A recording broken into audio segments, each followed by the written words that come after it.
Apakah kamu pernah membaca buku cerita imajinasi seperti Harry Potter yang ditulis J.K. Rowling atau Anak Rembulan yang ditulis Joko Lelono? Bagaimana kesan kamu setelah membaca cerita imajinasi tersebut? Tentunya akan sangat menyenangkan, bukan? Dalam cerita-cerita tersebut diungkapkan kejadian-kejadian yang aneh, peristiwa yang tidak mungkin terjadi di dunia nyata, dan hal-hal unik lainnya. Ya, cerita imajinasi memang membuat angan-angan kita terbang mengikuti imajinasi pengarangnya. Selain menyenangkan, cerita imajinasi juga menyajikan banyak pelajaran dan hikmah yang bisa kita petik. Oleh sebab itu, sering-seringlah membaca buku cerita imajinasi. Selain terhibur, kamu akan semakin kreatif. Nah, berkaitan dengan hal tersebut, pada kesempatan kali ini kita akan membahas materi pelajaran Bahasa Indonesia kelas 7 tentang teks narasi, sesuai dengan kompetensi dasarnya yakni menelaah struktur dan kebahasaan teks narasi atau cerita imajinasi. Oh ya, kalian tahu apa itu teks narasi? Ya, teks narasi atau cerita imajinasi merupakan jenis teks yang memaparkan rangkaian kejadian yang unik dan menghibur, hasil imajinasi penulis atau perpaduan fakta dengan imajinasi penulis. Rangkaian kejadian tersebut ditata secara sistematis, membentuk struktur cerita yang terdiri dari bagian orientasi, komplikasi, dan resolusi.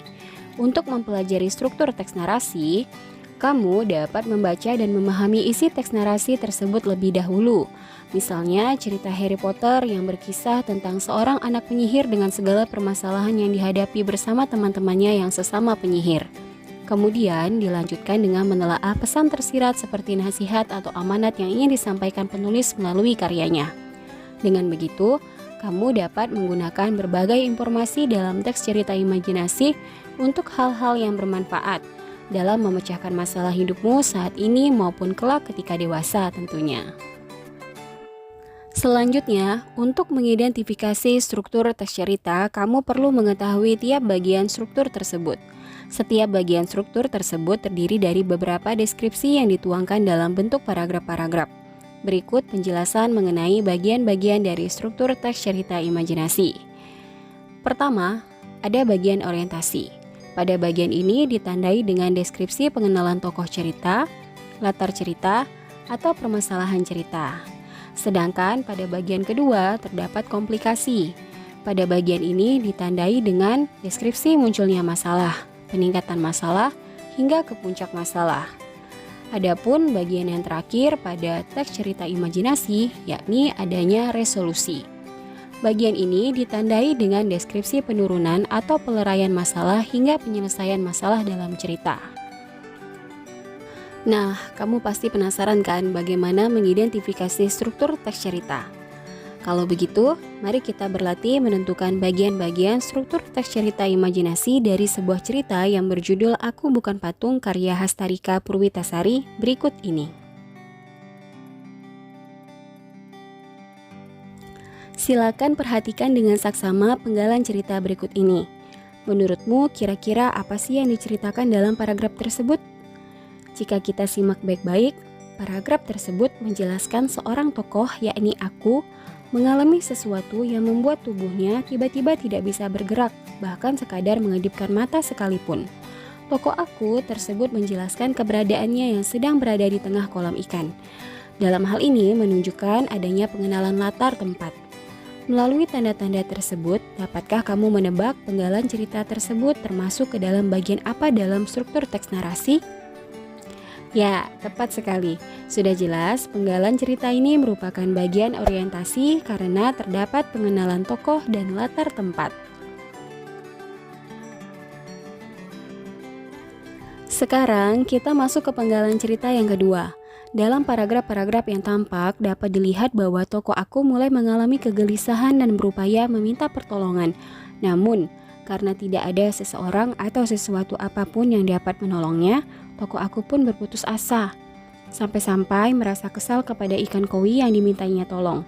Jadi, melalui tanda-tanda tersebut, menurutmu penggalan cerita ini termasuk ke dalam bagian struktur teks narasi yang manakah? Ya, tepat sekali. Penggalan cerita ini merupakan komplikasi atau permasalahan dalam cerita yang dihadapi oleh tokoh. Beralih pada penggalan cerita berikutnya. Berdasarkan apa yang tertulis, dapat dilihat tokoh aku seolah sedang merefleksi diri atas apa yang baru saja dialaminya. Tentunya dapat dipastikan bahwa paragraf ini menunjukkan bagian akhir dari cerita. Nah, melalui tanda-tanda tersebut, dapatkah kamu menentukan paragraf tersebut termasuk ke dalam bagian apa dalam struktur teks narasi? Ya, tentunya paragraf ini merupakan bagian resolusi atau penyelesaian masalah yang dihadapi oleh tokoh. Setelah kamu berhasil mengidentifikasi struktur teks narasi atau teks cerita imajinasi, selanjutnya kita akan coba menjelaskan alur cerita imajinasi. Nah, ketika kamu membaca cerita imajinasi, apakah kamu merasakan adanya tahapan-tahapan cerita? Ya, tahapan-tahapan cerita tersebut tersusun membentuk rangkaian cerita yang disebut alur. Alur cerita yang lengkap terdiri dari 4 tahapan, yakni tahap pengenalan, digunakan untuk mengawali cerita dengan mengenalkan latar, tokoh, dan wataknya. Kemudian ada tahap rangkaian kejadian, ditandai dengan mulai munculnya masalah semakin rumit. Dilanjutkan dengan tahapan klimaks, merupakan puncak masalah yang ditandai dengan peristiwa atau kejadian tertentu. Dan diakhiri dengan adanya tahapan penyelesaian atau resolusi. Nah, tahapan ini ditandai dengan munculnya alternatif pemecahan masalah hingga masalah terselesaikan. Agar kamu dapat lebih memahami bagaimana menjelaskan alur cerita imajinasi, selanjutnya mari kita berlatih menelaah alur cerita pada teks narasi sebagai berikut. Bagian struktur pertama yang kita bahas yakni bagian orientasi, di mana bagian ini menunjukkan alur yang diawali konflik berupa kemunculan masalah ketika tiba-tiba organ tubuh si tokoh aku tak bisa digerakkan. Dan hal ini dapat dibuktikan pada bagian teks yang tertera pada tabel. Silakan dibaca dan diperhatikan dengan saksama. Pada bagian komplikasi, alur cerita ditunjukkan dengan dimulainya permasalahan tokoh aku yang gelisah dan berupaya meminta pertolongan kepada siapa dan apapun yang berada di sekitarnya. Dilanjutkan dengan klimaks atau masalah yang memuncak ketika tokoh aku mulai putus asa dan memaksa ikan koi agar dapat menolongnya. Tapi permintaannya justru ditolak oleh ikan koi hingga membuatnya merasa kesal. Silakan perhatikan penggalan cerita yang membuktikan jalan cerita tersebut pada tabel. Beralih ke bagian resolusi yang menggambarkan alur berikutnya, yakni penyelesaian masalah yang dihadapi tokoh aku.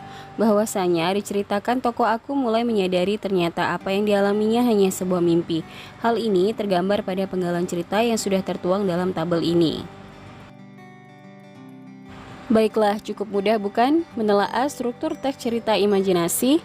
Sekarang mari kita lanjutkan ke kegiatan berikutnya, yakni mengidentifikasi ciri kebahasaan teks cerita imajinasi. Setiap jenis teks memiliki ciri kebahasaan yang berbeda. Demikian juga dengan teks cerita imajinasi. Nah, bagaimana ciri kebahasaan teks cerita imajinasi itu? Adapun unsur-unsur kebahasaan yang biasanya terdapat pada teks cerita imajinasi sebagai berikut. Penggunaan kata ganti dan nama sebagai sudut pandang penceritaan. Penggunaan kata yang berkenaan dengan pencerapan panca indera untuk mendeskripsikan latar, baik itu tempat, waktu, dan suasana. Penggunaan kata yang bermakna kiasan dan makna khusus.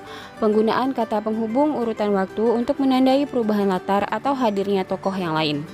Penggunaan kata atau ungkapan keterkejutan untuk menggerakkan cerita. Dan penggunaan dialog atau kalimat langsung dalam cerita.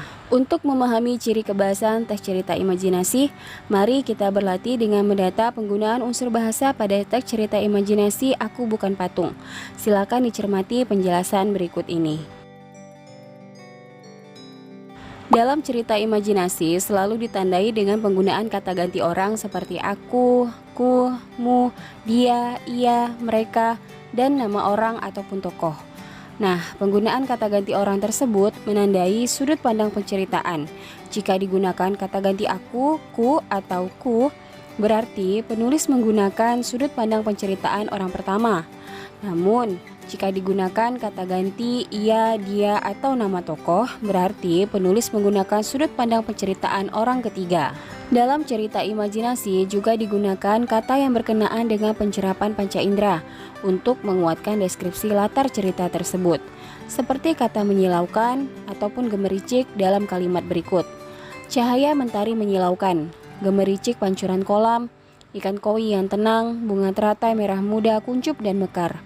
Ketika kita membaca kata-kata tersebut, maka seakan-akan panca indera kita merasakan seperti mendengar suara gemericik air, melihat cahaya matahari, ataupun melihat bunga teratai berwarna merah muda.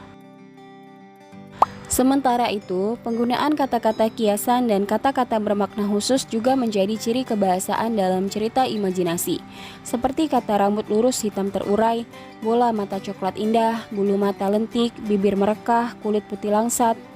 Penggunaan kata-kata tersebut untuk mengaduk emosi pembaca agar terbawa dalam imajinasi penulis. Selain itu, terdapat pula kata hubung waktu yang menjadi penanda ciri kebahasaan teks cerita imajinasi.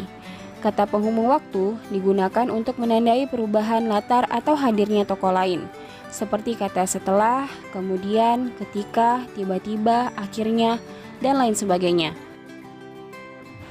Adapun ciri kebahasaan lain yang digunakan dalam cerita imajinasi adalah kata atau ungkapan keterkejutan yang berfungsi untuk menggerakkan cerita, seperti kata tiba-tiba, tanpa diduga, tanpa pikir panjang, dan lain sebagainya. Berikutnya, ciri kebahasaan yang sering digunakan dalam cerita imajinasi adalah penggunaan kalimat langsung. Jenis kalimat ini digunakan dalam bentuk dialog antar tokoh cerita. Kalimat langsung ini mudah sekali kita kenali karena ditulis dalam tanda petik ganda seperti pada contoh berikut. Hai ikan koi, janganlah pergi, tolonglah, pintanya kepada ikan koi. Nah, kalimat tersebut diucapkan oleh tokoh aku ketika ia meminta pertolongan kepada ikan koi di dalam kolam tersebut. Baiklah, setelah mempelajari struktur dan kebahasaan pada cerita imajinasi, tentunya kamu menemukan hal-hal penting terkait dengan hal tersebut. Menarik bukan? Sekian penyampaian materi Bahasa Indonesia kelas 7 tentang teks narasi atau teks cerita imajinasi kali ini. Semoga dapat bermanfaat untuk proses pembelajaranmu di rumah ataupun di sekolah. Terima kasih atas perhatiannya. Sampai jumpa pada materi berikutnya.